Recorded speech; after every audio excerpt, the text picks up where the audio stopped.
Bonjour, le Cinéma Show, c'est Arnaud Toulon, j'ai composé la musique du film Arco réalisé par Hugo Bienvenu. Bonjour, c'est Félix de Givry et je suis le co-scénariste et producteur de Arco pour le Cinéma Show.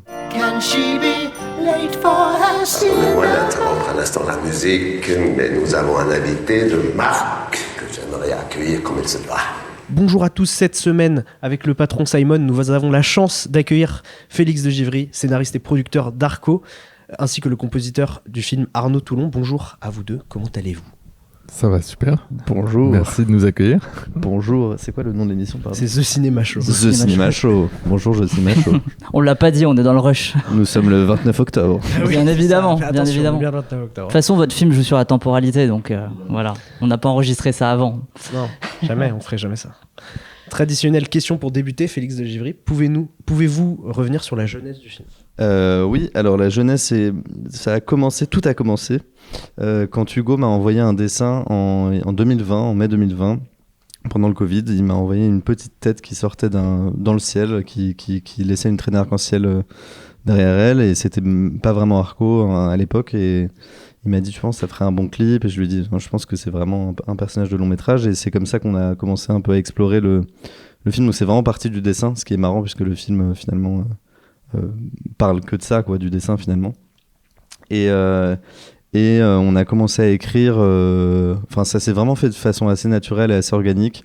On écrivait, Hugo il dessinait en même temps qu'on écrivait, donc du coup il y avait un vrai aller-retour, un vrai procédé entre l'écriture et le dessin. Et là où ça a été assez peu classique par rapport à d'autres films d'animation qui font le scénario, financent le film avec le scénario, nous on a préservé le film du monde extérieur très très longtemps, et du coup pendant qu'on écrivait le scénario, Hugo il dessinait, ce qui dessinait se transformait en animatique. Donc une animatique, c'est un storyboard monté, mais qu'on a décidé de pousser un peu plus loin que d'habitude, puisqu'on l'a pré-animé. On a mis des maquettes de musique, Arnaud en parlera peut-être après, mais enfin voilà, tout ça s'est fait en même temps. Et c'est qu'une fois qu'on avait entre 40 et 50 minutes d'animatique qu'on a commencé à montrer le film, en disant voilà, c'est à prendre ou à laisser, quoi. Le film c'est ça, est-ce que vous voulez en être ou pas ? Et donc c'est là où c'est assez particulier, c'est qu'on a risqué beaucoup, quoi. On a mis tout notre argent, tout ça dans le film, mais on préférait ça que des interventions extérieures. On a eu 2-3 occurrences de gens à qui on avait fait lire le scénario, et on s'est rendu compte que les gens sur papier ne comprendraient pas le film en fait, et qu'il fallait qu'ils le voient pour y croire. Et dans le rôle de productrice, on a Nathalie Portman. Oui. Ouais. Comment est-ce qu'elle s'est retrouvée sur le projet ? Qu'est-ce qu'elle a pu apporter ? Nathalie, elle s'est retrouvée sur le projet parce que son manager, qui s'appelle Jamil Chamajdine, c'est aussi le manager de notre studio, donc c'est un intermédiaire qu'on a en commun, et on lui a montré justement ces 40 minutes d'animatique, et il en a parlé à elle et à Sophie, sa partenaire de Montenay, là, avec qui on a coproduit le film. Et Nathalie, elle amène énormément de choses, vous imaginez, elle amène beaucoup de rayonnement autour du film, mais aussi quand même quelque chose, c'est que ça nous a permis de rattacher le film aux États-Unis.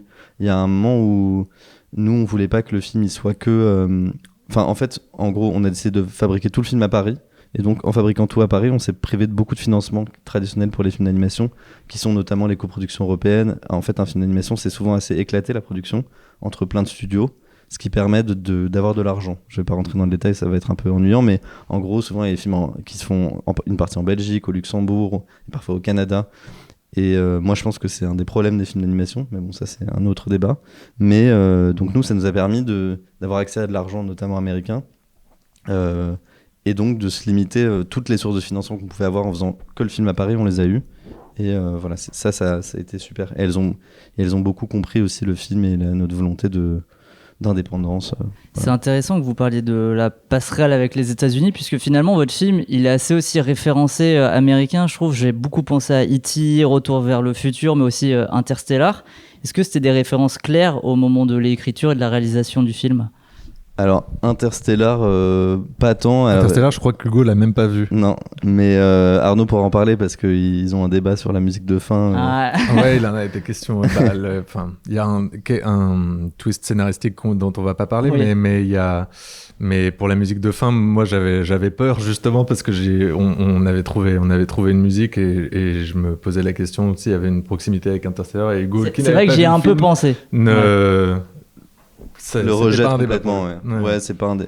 Mais après, effectivement, sur le côté Spielberg et Miyazaki, c'est aussi, je pense qu'Hugo, il avait envie de créer un film où potentiellement, vu que le film est fait à destination des enfants, il avait envie de recréer le même genre de plaisir qu'il avait pu avoir en regardant ses films quand il était enfant, et même musicalement, les directions qu'il me donnait, c'était dans cette direction-là. C'était vraiment les films d'aventure des années 90, quelque chose de très généreux. 80, E.T. c'est plutôt 80. E.T. c'était une référence, je peux le dire, ça pour le coup, c'était une référence claire, on l'a revu pendant qu'on écrivait. Et notamment, c'était marrant parce que quand on le revoyait, on s'est beaucoup posé la question du langage d'Arco et on se disait, c'est tellement simple, E.T. en fait, puisqu'il ne parle pas. Donc du coup, il y a cette créature qui vient de loin, on n'a pas cette question du langage et de l'explication du coup d'où il vient, de comment c'est, puisque tout simplement, il parle pas. Donc c'est que nous qui projetons. Enfin, évidemment, il a la forme d'un alien, mais E.T. et notamment beaucoup pour la fin, et enfin... Pendant longtemps, le vol, quand ils volent tous les deux, il y avait une musique qui était très, très John Williams-esque. Enfin voilà, non, E.T. et puis moi, c'est vraiment un film qui m'a marqué quand j'étais enfant, quoi. Mais il touche les enfants, le film, mais aussi les adultes. On est émerveillés, moi je trouve, pendant tout le film. Ça passe aussi par le scénario. Est-ce que vous avez établi des règles en fait sur ce qui pouvait exister ou pas dans cet univers? Parce que j'ai trouvé l'univers vraiment hyper sympa, hyper rafraîchissant. L'univers du monde d'Iris l'univers du monde d'Iris, mais même du monde d'Arco, mais le monde d'Iris, on s'y intéresse un peu plus. Le monde d'Iris, en fait, finalement, c'est quand même beaucoup le monde dans lequel les BD d'Hugo se passent. C'est un monde qui est très propre au travail d'Hugo. Donc, c'est un monde de science-fiction plutôt assez proche de nous. Donc, il y a toujours un peu des éléments du réel qu'on connaît d'aujourd'hui, mais transfigurés par... un futur plus ou moins proche. Les personnages aussi, Mickey, c'est le robot, c'est un personnage qui est dans les travaux d'Hugo d'avant. Donc en fait, c'est comme si ce monde-là existait et puis on s'est amusé à se balader dedans et à avoir d'autres idées. Parce qu'en fait, ce qui était super, c'est d'avoir des idées. Donc les bulles, par exemple, c'est venu quand on y réfléchissait, les hologrammes, les hologrammes des parents, enfin tout ça, c'est des idées qui sont venues en se baladant dans ce monde et malheureusement en imaginant où est-ce que notre monde va là. Enfin, c'est un peu un prolongement du monde dans lequel on vit. On peut parler un peu du doublage français. On a des noms comme Vincent Macken, Louis Garrel, Swan Arlo, Alma Jodorowsky, William Lebguil et même Oxmo Puccino. Comment est-ce que vous avez convaincu tout ce beau monde? Parce que c'est quand même un sacré casting vocal. Eh ben... Ça serait mentir de dire qu'on les a pas convaincus parce qu'on les connaissait pas. Mais en fait, c'est des gens qu'on connaît pour la plupart depuis longtemps. Moi, j'ai joué dans un film dans lequel il y avait Vincent Macken, William, c'est un très bon ami. Enfin, et donc, du coup, c'est toujours plus simple de convaincre les gens quand on peut leur parler en direct et pas passer par leurs agents. Mais je pense que par ailleurs, pour des acteurs, le dispositif qu'on proposait d'enregistrement, qui n'était pas un dispositif de doublage, comme par exemple quand il y a des acteurs qui font un doublage d'un Pixar et où ils vont avoir une journée vraiment de doublage, quoi. C'est-à-dire avec un micro face à l'écran avec des lignes à synchroniser. Nous, on leur a dit, on a cette animatique et maintenant on va modeler l'animation autour de ce que vous nous proposez. Donc en fait, et en plus de ça, on a enregistré avec des perches dans un dispositif un peu de tournage en mouvement. Donc je pense que c'était un peu plus que juste de doubler un film d'animation. C'était un son un peu plus naturel, quoi. Voilà, ça permet d'avoir plus de mouvement dans les voix et puis ça permet aussi quand même d'être plus libre dans la comédie. Enfin, c'est-à-dire on doit pas suivre un lip sync, quoi. Et donc Vincent, par exemple, McCain, il a été dans la surenchère absolue du personnage et ça a beaucoup évolué le film une fois qu'il avait enregistré, quoi. Et d'ailleurs, est-ce que le film il a été écrit? Est-ce que les personnages ont été pensés pour ces acteurs ou alors ils ont vraiment insufflé cette énergie à leurs personnages? Non, ils ont pas été pensés pour ces acteurs. Non, ça j'avoue. C'est vraiment après. Non, même je crois que pour le personnage de Mickey, l'idée que ça puisse être fait par deux voix différentes, c'est arrivé assez tard. Au début, c'était des personnages qui étaient pensés vraiment d'une manière indépendante, j'ai l'impression. En fait, c'est les deux voix qui ont été mixées. Comment ça s'est passé? Alors ça, c'était toute une affaire. Ça, c'est un peu une bonne idée qui s'est avérée très laborieuse, mais on s'est dit ça serait super intéressant. Enfin, ce qui est sûr, c'est qu'il y avait une chose qui nous intéressait, c'est que tous les robots du film, à part Mickey, sont des voix générées par des IA.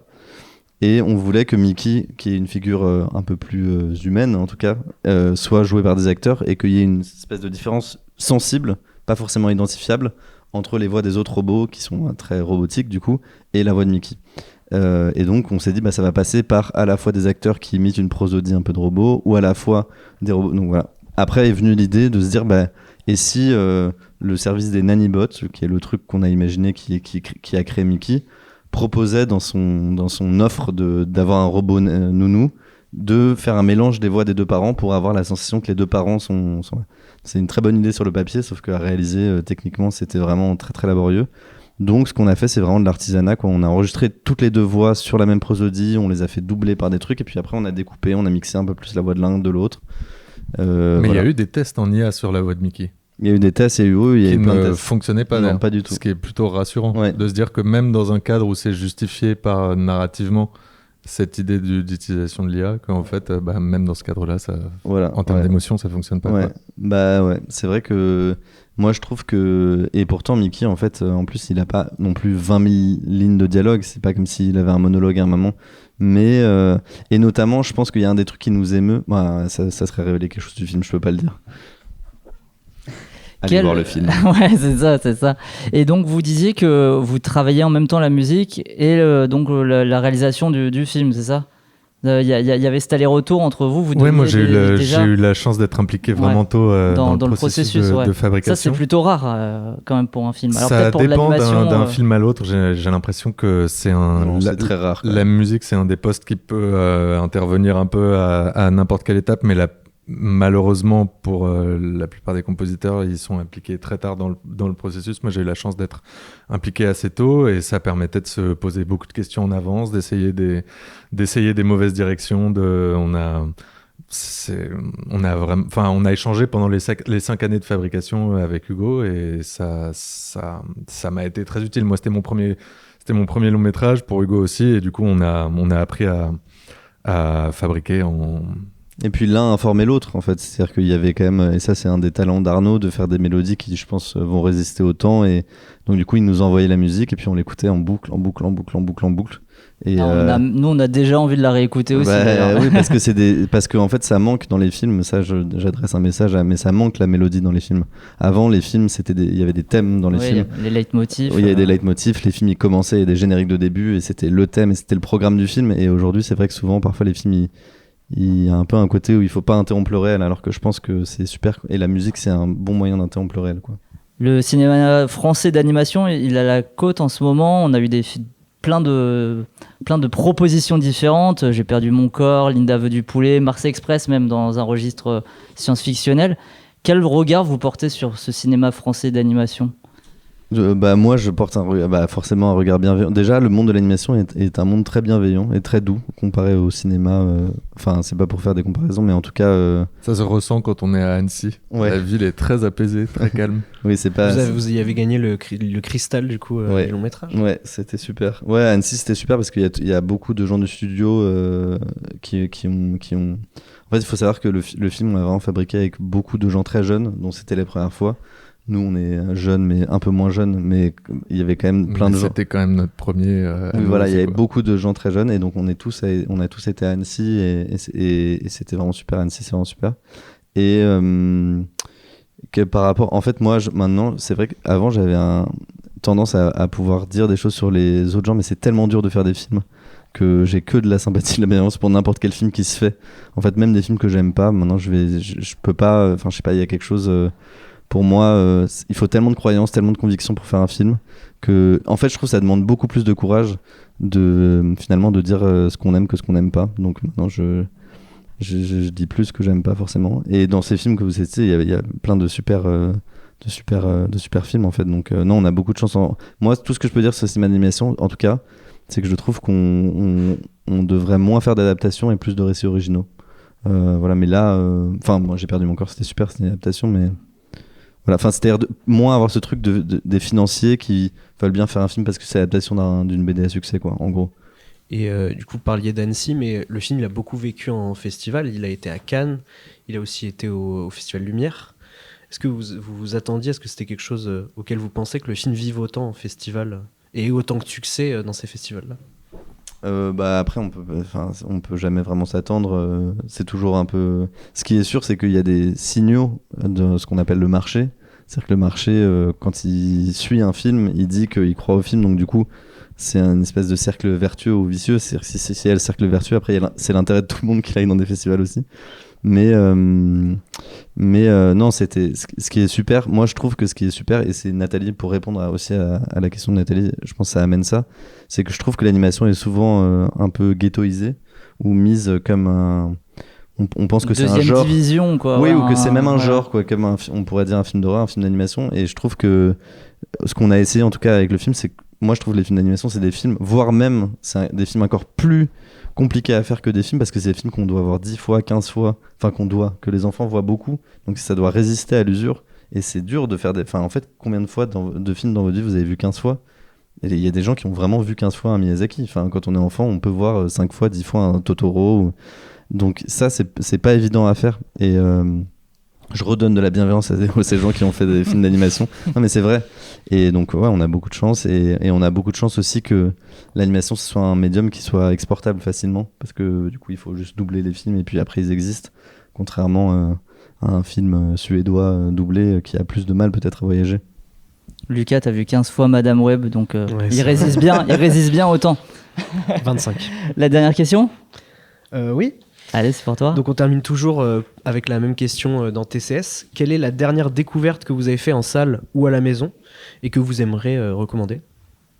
On va dire le film de Paul Thomas Anderson. En salle, c'est le film de Paul Thomas Anderson, mais je vais surtout dire à la maison, et c'est sur les conseils de Félix, parce que vu qu'on travaille ensemble maintenant sur le film de Félix me conseillait de regarder Running on Empty de Sidney Lumet, dans lequel il y a un peu les mêmes thématiques que dans le film de Paul Thomas Anderson, et c'est vraiment un bijou, c'est vraiment incroyable comme film. C'est Très, très grand à film. bout de course. À bout de c'est course ça, en français, ouais. ouais. Très très beau film, très belle musique et vraiment, ouais, c'est vraiment merveilleux. Et moi, un film, je vais dire un film en salle du coup, mais c'est une ressortie que j'ai vue en fin août et qui s'appelle Yi d'Edward Young. C'est vraiment un très beau film. Je sais pas s'il est à Montpellier, mais c'est un film de 2001 ou de 2002.